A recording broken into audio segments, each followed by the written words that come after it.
present the budget for 25-26. This budget continues our government's efforts to accelerate growth. केंद्रीय budget 2025-26 में सड़क परिवहन और राजमार्ग मंत्रालय के लिए 2.9 लाख करोड़ रुपयों का आवंटन किया गया है। इस राशि या इस अमाउंट को अगर फाइनेंशियल ईयर 2025 से संशोधित किया जाए तो अनुमान से महज 2.4% ही अधिक है। पिछले 10 वर्षों के बजट को देखें तो ये सबसे कम वृद्धि है। वहीं रक्षा बजट में करीब 10% का इजाफा हुआ है।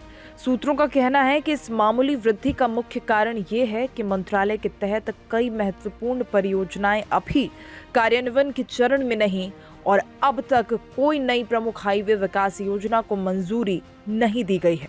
हालांकि सरकार ने राष्ट्रीय राजमार्ग प्राधिकरण यानी NHAI को वित्तीय वर्ष 2025 के खर्च लक्ष्य को पूरा करने के लिए बजटीय आवंटन से करीब 40,000 करोड़ रुपयों की अग्रिम भुगतान की अनुमति दी है। बजट अनुमान के अनुसार NHAI को 1.9 लाख करोड़ रुपए का आवंटन किया गया है, जो फाइनेंशियल ईयर 25 से लगभग 20,000 करोड़ रुपए ज्यादा है। सरकार NHAI को पूरी फंडिंग बजट में प्रदान करती है और आगामी वित्तीय वर्ष के लिए कर्ज लेने की कोई व्यवस्था नहीं की गई है, क्योंकि सरकार का ध्यान NHAI के कर्ज के बोझ को कम करने पर है।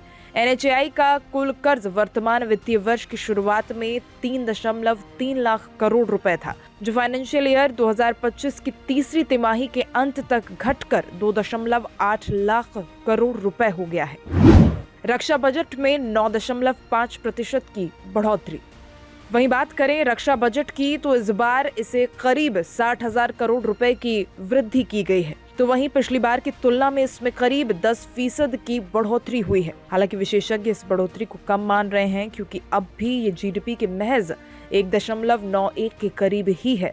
चालू वित्त वर्ष के दौरान रक्षा क्षेत्र का आवंटन 6.21 लाख करोड़ रुपए है, जिसमें 1.72 लाख करोड़ रुपए रक्षा आधुनिकीकरण के लिए रखे गए हैं। यानी ये राशि रक्षा साजो सामान को खरीद के लिए। हालांकि वित्त वर्ष के 2 ही महीने शेष बचे हैं, लेकिन आधुनिकीकरण के मद के 13,500 करोड़ रुपए खर्च नहीं हो पाए हैं। संशोधित बजट अनुमान से ये पता चलता है। इस बार के बजट में रक्षा आधुनिकीकरण के लिए 1.80 लाख करोड़ रुपए रखे गए हैं। दरअसल नए वित्त वर्ष के दौरान प्रीडेटर ड्रोन, GE इंजनों आदि की खरीद होनी है, इसीलिए ज्यादा बजट की जरूरत महसूस की जा रही थी। हालांकि उस हिसाब से ये बजट अभी भी कम है। आधुनिकीकरण के बजट में 1.12 लाख घरेलू खरीद के लिए निर्धारित किए गए हैं। वहीं बात अगर पेंशन बजट की करें तो इसमें भी भारी वृद्धि देखी गई है। रक्षा बजट के मुख्यतः 3 भाग होते हैं, एक आधुनिकीकरण, दूसरा पेंशन तथा तीसरा जो रक्षा सेवाएं संचालित करने के लिए होती हैं। पेंशन के बजट में भी इस बार भारी बढ़ोतरी हुई है, जो 1.60 लाख करोड़ तक पहुंच गया है। चालू वित्त वर्ष के दौरान ये 1.41 लाख करोड़ था। बजट के तीसरे भाग यानी रक्षा सेवाओं के संचालन के लिए 4.91 लाख करोड़ रखे गए हैं। आईरेक्स योजना के लिए 449 करोड़ रुपए।